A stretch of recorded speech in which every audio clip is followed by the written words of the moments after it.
So, ganyan. 1, 2, 3, 4, 5, 6, 7, 8. Yan. At ang suggestion ko na price po nito,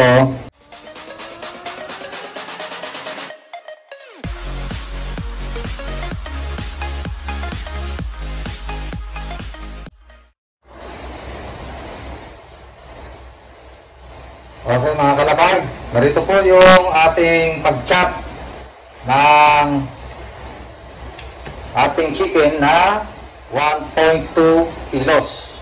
Ito po ay 1.2, ibig sabihin ay 1,200 grams. 8.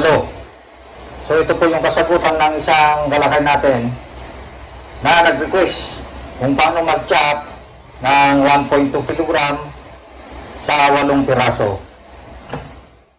So, kahit wala tayong gagamitin na weighing scale ay magagawa po natin ito dahil 8 piraso ang ating gagawin.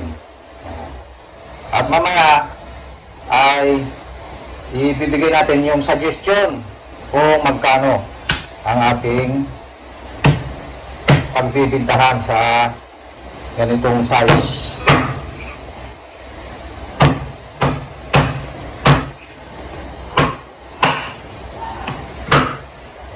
Ito yan.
So yan po, napakadali.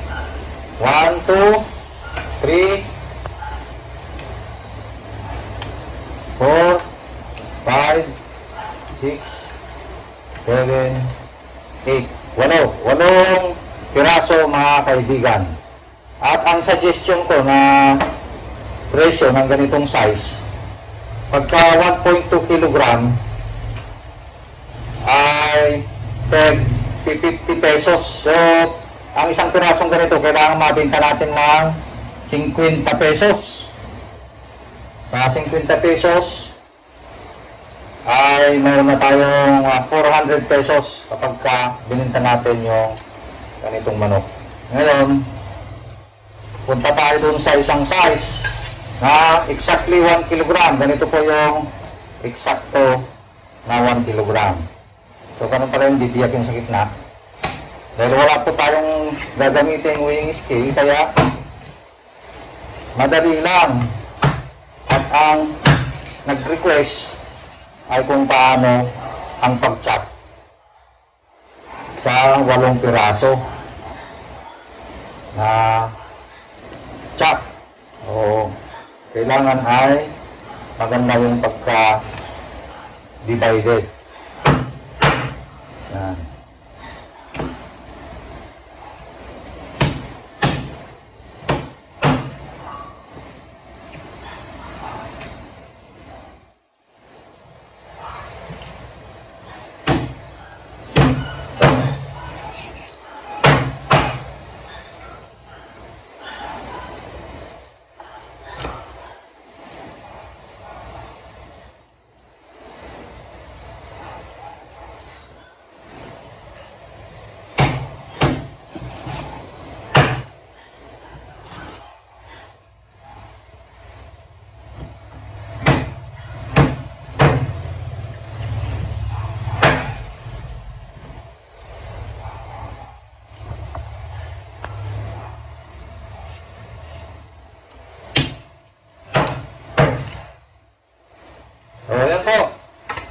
Sa 1 kilo, meron tayong nagawang 8 dahil 8 ang request. Yan. So, ganyan po yung pagka-chop ng 1 kilo na eksakto sa 8 piraso. So, ganyan. 1, 2, 3, 4, 5, 6, 7, 8. Yan. At ang suggestion ko na price po nito ay 40 pesos. So, kapag ka nabinta po natin ito ng 40 pesos, ay magkano na po? 8 times 40. 320 pesos ang mapagbibintahan po nito. Hindi na po kayo lugi, mga kalakay. So, yan. Okay. Mga kalakay, available na po sa Shopee ang ating Calpos merchandise. Available na po ang marinated mix at ang ating breeding mix.